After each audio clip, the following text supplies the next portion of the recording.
Assalamualaikum warahmatullahi wabarakatuh.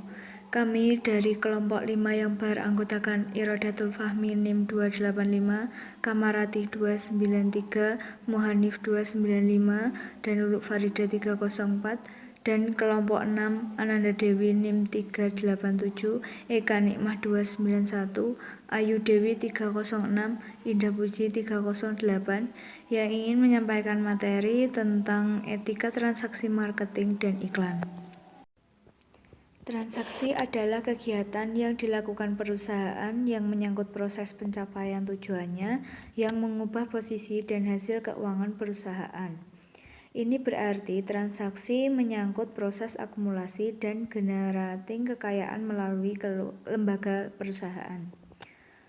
Peraturan syariat itu sangat sukar dirumuskan secara singkat dan sistematis karena kompleksitas dan kelemahan manusia, terutama perusahaan, terhadap semua hasil secara komprehensif, apalagi keterbatasan bahasa dalam menjelaskan realitas. Selanjutnya, ada paradigma syariah. Menurut PSAK 2007, paradigma syariah didasarkan pada keyakinan, yakni sebagai berikut. 1. Alam semesta diciptakan oleh Allah Subhanahu wa Ta'ala. Alam ini adalah sarana bagi kehidupan seluruh manusia dan bersifat amanah yang diberikan kepada manusia, sehingga manusia bukanlah pemilik mutlak. Yang ketiga, alam diciptakan untuk mencapai kesejahteraan yang hakiki, baik secara spiritual maupun material. Jadi di sini manusia itu sebagai wakil yang diberikan amanah kepada Allah untuk mengelola alam semesta. Jadi manusia bukanlah pemilik mutlaknya.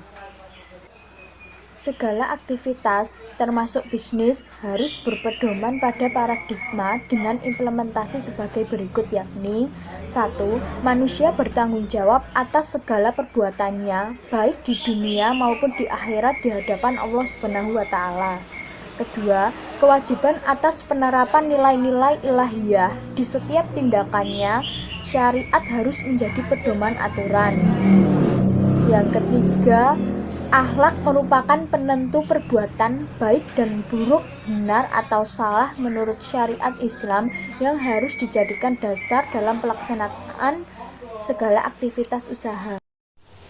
Saya akan menjelaskan tentang prinsip yang harus mendasari setiap transaksi syariah.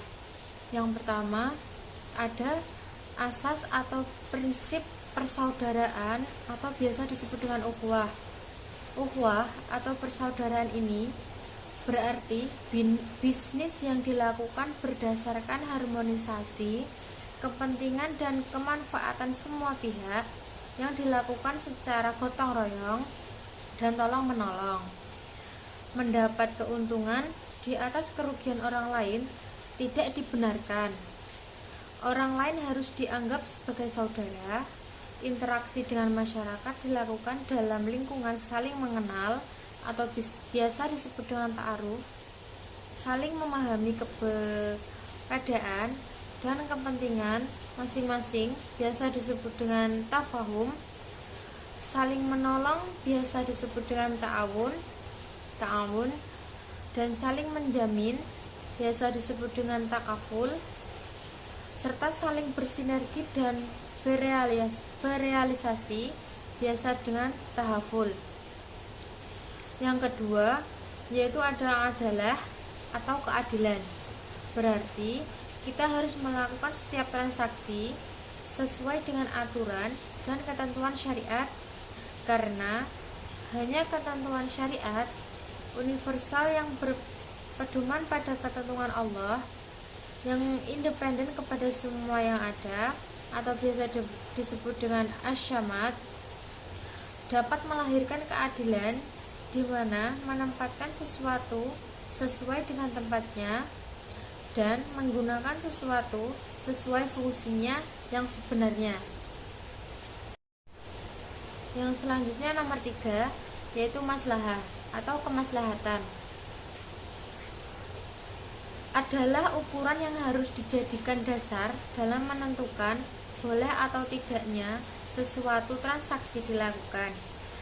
Maksudnya, transaksi yang dilakukan harus membawa atau menghasilkan kebaikan seluruh manusia dan alam. Transaksi tidak boleh sama sekali membawa kemudorotan dan kebaikannya harus melampaui kemudorotannya. Selanjutnya, prinsip transaksi syariah yang keempat adalah prinsip keseimbangan atau tawazun, yang berarti transaksi harus dilakukan secara seimbang, yaitu meliputi keseimbangan antara aspek material dan spiritual, aspek privat dan publik, sektor keuangan dan sektor real, bisnis dan sosial, serta keseimbangan antara aspek pemanfaatan dan pelestarian. Prinsip yang kelima adalah prinsip universalisme atau syumuliyah, yaitu transaksi dapat dilakukan oleh, dengan, dan untuk semua pihak yang berkepentingan atau stakeholders tanpa membedakan suku, agama, ras, dan golongan, sesuai dengan semangat kerahmatan semesta atau rahmatan lil alamin. Selanjutnya, karakteristik transaksi.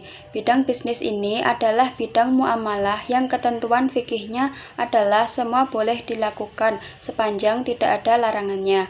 Jadi, untuk memudahkan analisis sebenarnya cukup dengan membuat daftar hal-hal yang tidak boleh atau dilarang syariat, dan selebihnya berarti dibolehkan. Kemudian, hal-hal yang dilarang dalam transaksi syariah yang pertama yaitu haram, baik dalam barang maupun jasa serta aktivitas operasional yang berkaitan. Yang kedua, riba dalam segala bentuknya. Yang ketiga, zolim, jika transaksi itu mengandung unsur yang merugikan diri, orang lain, dan lingkungan.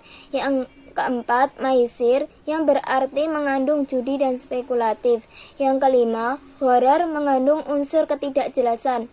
Terdapat beberapa bentuk gharar, antara lain, tidak ada kepastian kapan penjual menyerahkan barang dan jasa, menjual sesuatu yang belum di bawah penguasaannya, tidak memiliki kualitas dan kuantitas yang disepakati, tidak ada kepastian harga dan kuantitas yang ditransaksikan, objek, jenis, dan akad tidak jelas, tidak ada jaminan kesesuaian akad dengan realisasi akad, adanya unsur eksploitasi melalui manipulasi informasi atau bentuk penipuan lainnya. Selanjutnya, terdapat beberapa sifat transaksi syariah menurut PSAK dan sumber lainnya. Yang pertama yaitu transaksi dilakukan dengan ridho. Maksudnya, tidak ada yang merasa dipaksa, terpaksa, tertekan, akan tetapi saling ridho. Kemudian yang kedua, kebebasan bertransaksi sepanjang objeknya halal dan baik. Kemudian yang ketiga, uang berfungsi sebagai alat tukar, satuan pengukur nilai. Kemudian yang keempat, tidak mengandung unsur riba, zolim, maisir, gharar, dan haram. Oke, saya akan melanjutkan mengenai sifat transaksi syariah berdasarkan PSAK dan lainnya. Yang kelima, setiap transaksi harus menghasilkan laba yang harus mengandung resiko. Resiko ini bisa dibebankan oleh satu pihak saja. Yang keenam, setiap transaksi harus dilakukan sesuai dengan kesepakatan perjanjian awal. Yang ketujuh, pada transaksi tidak ada dan tidak boleh terjadi distorsi. Yang kedelapan, transaksi tidak ada suap menyuap. Terus yang kesembilan, informasi pasar yang didapat harus secara terbuka. Terus untuk selanjutnya kita akan membahas tentang bisnis MLM. Bagaimana sih hukum syaratnya? Hukum syarat dari bisnis MLM adalah sekalipun produk yang diperjualbelikan halal, tetapi akad yang terjadi dalam bisnis MLM adalah akad yang melanggar ketentuan hukum syarak, baik dari sisi safkotain fi syafkoh, dua akad dalam satu transaksi, atau samsarah ala samsarah, pemaklaran atas pemaklaran, itu tidak boleh ya. Terus apa sih MLM itu? Multi level marketing adalah pemasaran yang dilakukan melalui banyak level atau tingkatan yang biasanya dikenal dengan istilah upline tingkat atas dan downline tingkat bawah. MLM ini memang digerakkan dengan jaringan yang terdiri atas upline dan downline, meski setiap perusahaan dan bisnisnya menyebut dengan istilah yang berbeda-beda. Ini contohnya ya, kita di upline itu kan kita manajernya, kita nyari orang. terus orangnya itu nyari orang lagi, kayak gitu ya sistemnya. Misalnya code question. Dari satu orang disebut tracking center owner atau TCO. Untuk mendapatkan bonus dari perusahaan, dia harus mempunyai jaringan 5 orang di sebelah kanan dan 5 orang di sebelah kiri, sehingga baru disebut satu level. Kemudian, setiap level tersebut mendapatkan bonus atau komisi sesuai dengan ketentuan yang dibuat oleh perusahaan yang bersangkutan. Ada juga model dari atas ke bawah tanpa struktur horizontalnya, tetapi langsung dari atas ke bawah. Bisnis MLM ini biasanya diminati banyak kalangan, ditambah dengan potongan harga yang tidak diberikan kepada orang yang tidak menjadi member. Namun, ada juga poin yang menentukan bonus member. Ditentukannya bukan oleh pembelian, baik langsung maupun tidak langsung, melainkan oleh referral atau pemakelaran, sebagaimana istilah mereka yang dilakukan terhadap orang lain agar orang tersebut menjadi member dan termasuk di dalamnya pembelian produk. Selanjutnya, fakta umum multilevel marketing. MLM sebagai bisnis pemasaran tersebut adalah bisnis yang dibangun berdasarkan formasi jaringan tertentu. Bisa disebut top down atas bawah, left right kiri kanan, variabel horizontal atau perpaduan antara keduanya. Bonus jaringan adalah bonus yang diberikan karena faktor jasa tiap-tiap member dalam membangun formasi jaringannya. Dengan kata lain, bonus ini diberikan kepada member yang bersangkutan karena telah berjasa menjualkan produk perusahaan secara tidak langsung. Meski perusahaan tersebut tidak menyebutnya secara langsung dengan istilah pemakelaran, seperti kasus Gold Quest, istilah lainnya adalah sponsor. Hukum syar'ah seputar dua akad maklar. Yang pertama yaitu hukum dua akad dalam satu transaksi atau yang dikenal dengan istilah safqatain fi safqah atau bai'atin bai'ah. Yang kedua yaitu hukum pemaklar atas pemaklar atau samsarah al-samsarah. Kasus safqatain fi safika atau baitani telah banyak dinyatakan dalam hadis Rasulullah Shallallahu Alaihi Wasallam. Hadis dari Al-Barza dan Ahmad dari Ibnu Mas'ud menyatakan Rasulullah Shallallahu Alaihi Wasallam telah melarang dua kesepakatan akad dalam satu kesepakatan akad. Selanjutnya, hadis yang senada dikemukakan oleh At-Tabarani dalam kitabnya Al-Aswad dengan redaksi tidaklah dihalalkan dua kesepakatan akad dalam satu kesepakatan. Pemaklar dilakukan oleh seseorang terhadap orang lain yang berstatus sebagai pemilik atau malik, bukan dilakukan oleh seseorang terhadap sesama maklar yang lain. Memaklari maklar atau samsarah atau al-samsarah tidak diperbolehkan sebab kedudukan maklar adalah sebagai orang tengah atau orang yang dipertemukan dua kepentingan yang berbeda, yaitu kepentingan penjual dan kepentingan pembeli. Hukum dua akad maklar dalam praktik multi-level marketing ada dua, yaitu yang pertama dilihat dari aspek safqatain fi safqah atau bai'atin fi bai'ah yang hukumnya haram.